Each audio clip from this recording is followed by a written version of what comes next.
I'm Larry Ray, President and CEO of American Manganese Inc., listed on the TSX Venture, ticker symbol AMY, A-M-Y, with proprietary patents in the U.S., China, and South Africa. Our focus is on recycling lithium-ion batteries for electric vehicles. China recently legislated the responsibility for recycling onto their electric vehicle manufacturers and importers. For more information, please visit AmericanManganeseInc.com or phone me, Larry Ray, at 778-574-4444. You're listening to HowStreet.com radio, available online at TalkDigitalNetwork.com. Welcome to HowStreet.com radio, the online source for market opinions. Here is Jim Goddard. My guest is Hilliard MacBeth, author of the book When the Bubble Burst, Surviving the Canadian Real Estate Crash. Welcome back to the show, Hilliard. Nice to be on the show. The new rules sent in by the Canadian government regarding real estate purchases, making it tougher for foreigners to buy. They're going to have tougher rules about transfer taxes and so on, make it harder perhaps to qualify for a mortgage. How is that going to affect places outside of Vancouver and Toronto? Well, I think that, you know, they probably would have preferred to find something that targeted just Vancouver and Toronto, because the theme that's running around, which isn't quite accurate in my opinion, but the theme that everybody's latched onto is it's just Vancouver and Toronto where the unaffordability problem is, and that's not quite correct. We could talk about that later, but anyway, they discovered that they really couldn't target specific cities like that. I think I don't know all of what they took into consideration, but I'm guessing that that's what they discovered. So they just went for it, and judging by the reaction, the effect could be quite serious. So there's basically three parts to it. There's the first part, which is just not really a change, because we're all responsible if we sell a house. We can claim the exemption for principal residence. It's just that nobody ever said you had to file a form before, and so this is a step that probably should have been done long ago, and not for foreigners, but for everybody. And so everybody would have to file this form, and I even suggested we should file a form when we buy a house and then file a form when we sell it, and then the government, the CRA, can keep track, which is what you do when you buy and sell stocks, for example. So the second one was the change to qualifying for the mortgage rate, and that is that's pretty serious, because people have been getting mortgages at 2.5%, 3%, and but the set rate that the banks use for their benchmark is currently at 4.64%. So basically, one of the economists that works for one of the lenders said that's basically a doubling of the interest rate that people would qualify for. Now, they're not going to be paying that 4.64, but that's going to be used to determine whether they can qualify. And there could be a lot of people who don't qualify, because friends of mine in the development industry, they tell me that, they're in Alberta. This is a couple of years ago, when incomes were really good. They find that most people just barely qualify. They have to get a loan from mom and dad, and they got to get a bunch of help and everything. So with this change, it's going to knock a lot of people off the table, and so that could hurt the first-time buyer demand, which is a more significant component of housing than people realize. And then the third one is even bigger, but it hasn't been brought in yet. So the third one is something that they've announced at least 2 times before, and that is, they claim that they're going to consult with the lending industry to make it so that the lender has skin in the game on the CMHC insurance loans. And this is a huge thing for the banks especially, but for really all the lenders. Because right now what the banks do is they keep the loan on their balance sheet, as they call it, and they collect the profits from that loan, but they don't actually have to take any risk. So it's a really sweet deal. We're the only country in the world that gets that deal. And if they change that, it changes the whole way that the lenders calculate their profits and losses and their risk ratios and all that kind of stuff. So that's a major change. And I think, judging by the reaction in the popular newspapers, the Globe and Mail and that sort of thing, the lenders have realized that they probably have to go down that road, but they're not very happy about it. And I suspect they'll negotiate something where it's phased in over a very long period of time. But that could change the willingness of the lenders to lend so much money, especially on expensive houses in Toronto and Vancouver. Because what if people can't pay it back? The banks might lose money. That'd be a horrible thing. Well, also, so isn't one of the proposals a stress test on the homeowner? Could they survive, say, a 2 or 3% hike in interest rates? Well, that's exactly right. What they're doing is they're pretending that rates were, say, 4.64% when they're actually, say, 2.3% right now. And they're going to qualify people based on the 4.64. So they're pretending as if rates jumped up to 4.64. So we're basically going to see what happens to the first-time buyer if they had to qualify at that rate. And that starts like basically in I think it's October 17th. So it's going to affect the first-time buyer, and we're going to find out to a degree here how important the first-time buyer is. My guess is that the first-time buyer is a lot more important than people realize, and there are foreign investors coming in, but they tend to go for the high-end homes. It's the qualification thing is going to be that the average CMHC mortgage is for all of Canada is around $220,000. The average in BC is about $300,000. So the average in Alberta is about $320,000. So it's going to affect the homes between $200,000 and $400,000 dramatically, because those people are just usually qualifying just barely, and they don't have big enough down payments. Their incomes aren't that high, and they've just been scraping into it. So once you jump the rate up to 4.64, then there's going to be trouble. So in the long run, the other one is even bigger, though, because one of the reasons that debt in Canada and household debt in Canada has actually tripled in the last 15 years is that the banks, not just the banks, but the lenders in general, there are other lenders involved. If they can get that CMHC insurance on there, they don't have to worry about the risk of the loan. So they've been much more willing to lend to people that might be marginal risk, riskier borrowers, and they'll just shut that down once they're forced to take the risk. What's the feeling amongst people who are in that category right now? Are they trying to buy homes right now? Well, so this is an interesting thing that you put your finger right on. There's two ways to look at it. One is, I got to get in there to qualify at 2.5 rather than 4.64. By the way, just to give you a rough idea, if you say you're the household young couple, $100,000 combined income, they probably could qualify for about I'm just rounding off roughly about $600,000 loan maximum. Hopefully they wouldn't take that big a loan, but they probably could. And this is going to drop it below 500. So it's about a 20% hit from 600 down to something slightly below 500. So that's a huge difference. So if they're really desperate to get into a really expensive home, like a $600,000 home, and they realize after October 17th they wouldn't qualify for that loan, they might rush in there. But the other way to look at it is to say, well, heck, this is going to drop the prices of these homes, especially the ones, say, between $200,000 and $500,000. So why don't we just wait, and we won't need to qualify for a bigger loan because we'll get the house at a lower price, right? So I mean, I don't know which way that's going to go. It's going to be very interesting. What are we, October the 6th? So we get 11 days. I suspect that. I mean, I don't know. I mean, of course I'm biased because I've been saying since my book came out a year and a half ago that people should take on less debt, not more debt, which basically in the crazy markets that we've been in means probably continuing to rent rather than buying, unless somebody got really lucky to find an affordable home, but there aren't very many. So it doesn't really change my stance, but boy, if somebody could see the changes coming ahead just a couple of weeks away that probably are going to knock the prices down 20%, then I would wait, and maybe you get away with taking a loan that's 20% smaller, and then you would still qualify, right? So that would be my advice. But I don't know. People, I have discovered in this whole last couple of years that when people get it into their head that they want to buy a house, there's the mathematical calculations and logic and reason are often not really a factor. It's all about emotion. And, of course, the average Canadian still wants to buy the house with the picket fence with the big backyard and the giant barbecue and a place for the kids to play. I saw this ad. I don't know if you saw that ad on the TV. It was a couple. They don't have any kids, but they got a dog, and the dog's walking along, and the dog's really depressed because it's got no place to play.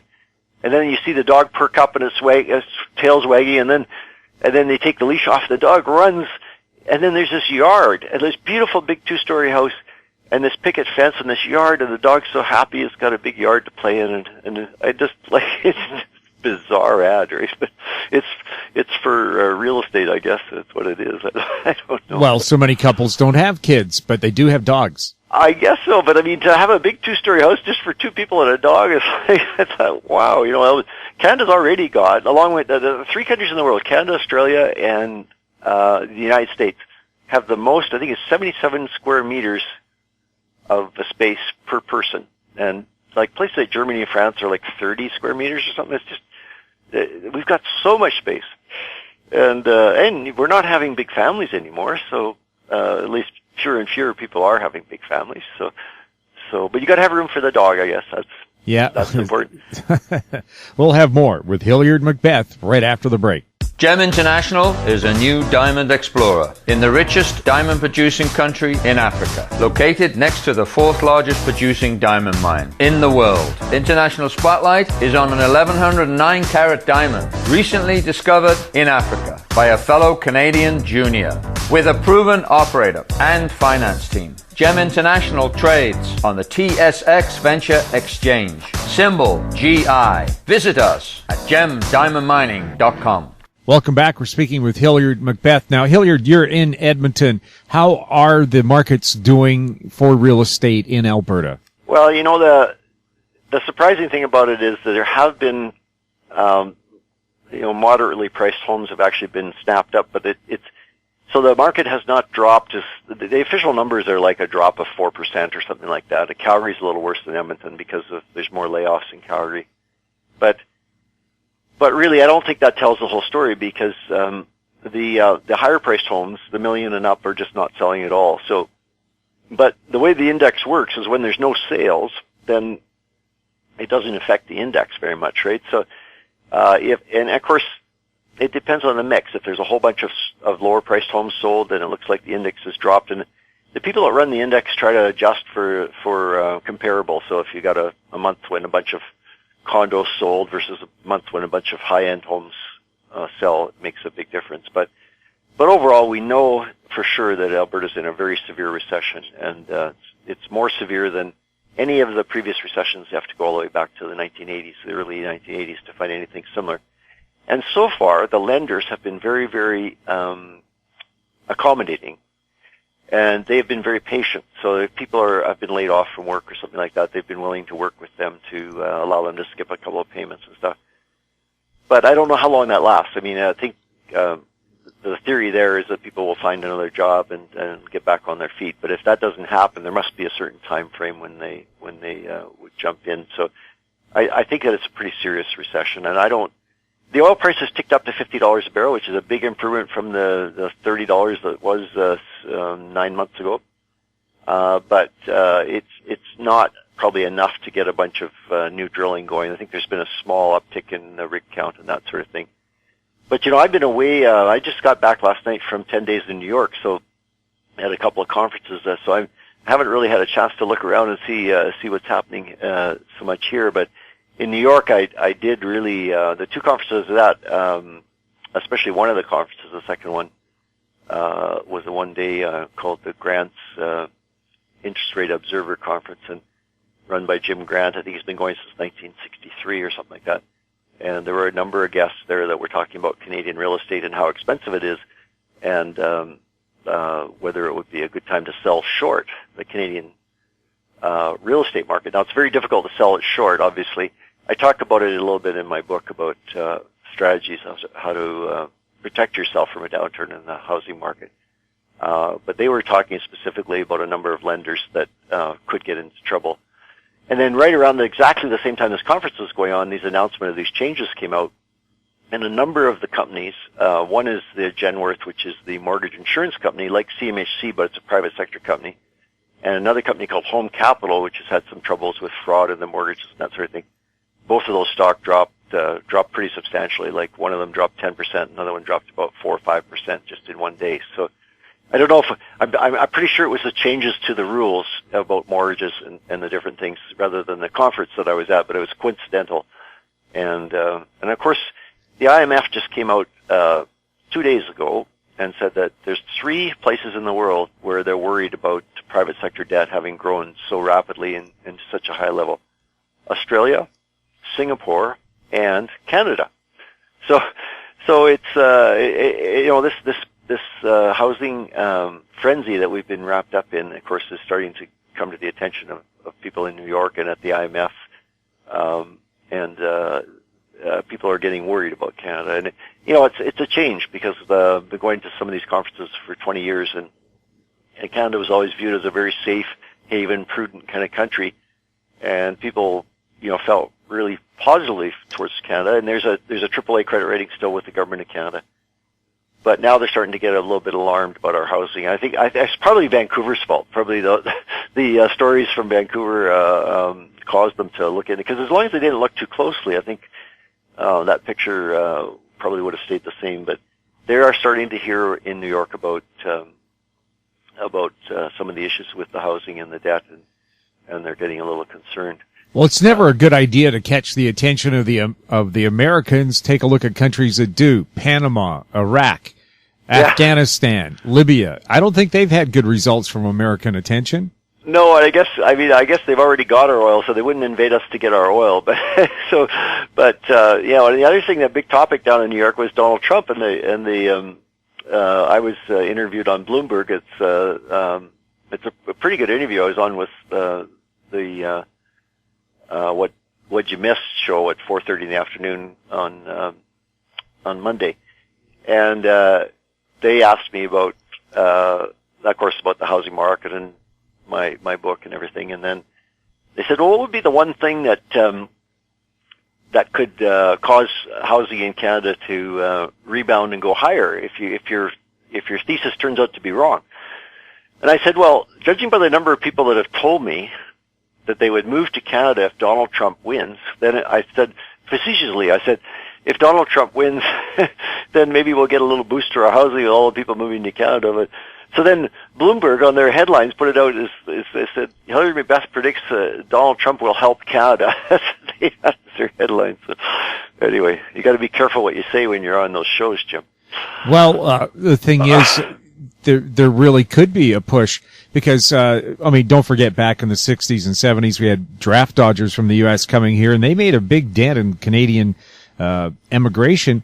So, but they didn't move to Vancouver and Toronto. They moved to like Nelson, BC, and places like that, and where they were hiding out, right? Exactly. I was going to say I know a couple who moved to Peace River, Alberta. Yeah, exactly. So I don't know if they would help the housing market, but anyway, yeah, no, I think. And I didn't actually say it on the interview, but there is one. I have been thinking about possibilities where Canada would, because it looks, you and I've talked quite a few times now, and most of the stuff has been pretty negative for Canada. But there is one positive I can think of, and that is with the planet warming. A lot of the agricultural land in southern U.S. may turn out to be just very marginal. And the quality stuff may move. It'll move further north, so we could get a benefit from that as our growing season improves up here. And but there are parts of Alberta and Saskatchewan that might get scorched too. So I don't know if overall we're going to be a positive or not. But anyway, that's what I know. Oh, and there's one more positive too that I would like to add. And that is that the federal government in Canada actually has a pretty low debt level. So the private sector debt is extreme. It's been highlighted by the IMF. But the federal government actually has quite a bit of room. They're only at about 38%. And, for example, the U.S. is up around 80 or 90%. So we've got quite a bit of room to move from 30% up to 50, 60%, if the political will is there and if people would be willing to put up with that. But if people get into trouble with their housing, if these changes that are being made cause the housing market to drop and quite a few Canadians get into trouble, there is room for the federal government to come up with a program. Of course, that means the government will have to go deeper into debt, but that might be better than having just people thrown out into the streets and having no place to live. Well, I just finished doing an interview with Harvey Oberfeld, retired television reporter, and he was talking about a new immigration policy for Canada to encourage more people from Europe and the U.S. to move to Canada. Nothing to do with race, just the fact that perhaps they'll be able to speak English and French off the bat and fit in with society a lot faster. But he just said, even though Canadians seem to think they're kind of American light, he said, no, you have no idea. He lives in Florida for part of the year. And he said when he comes back to Vancouver, the politeness and gentleness of Canadians is remarkable. And he said, that's how you sell Canada. Is the gun culture wouldn't move here from the States. The people coming here would be the ones trying to escape it. Exactly. Well, it's great to chat with you again. Hilliard, always the best. Thanks very much. My guest has been Hilliard MacBeth, author of the book When the Bubble Burst, Surviving the Canadian Real Estate Crash. He's also a portfolio manager and financial advisor in Edmonton. You're listening to HowStreet.com radio. You can find us on Twitter at Talk Digital Net. Our YouTube channel is Talk Digital Network. Questions can be sent to info@HowStreet.com. I'm Jim Goddard. Thanks for listening. Comments made on HowStreet.com radio are an expression of opinion only and should not be construed in any matter whatsoever as recommendations to buy or sell any financial instrument at any time. Available online at TalkDigitalNetwork.com. HowStreet.com radio is a production of HowStreet Media Incorporated.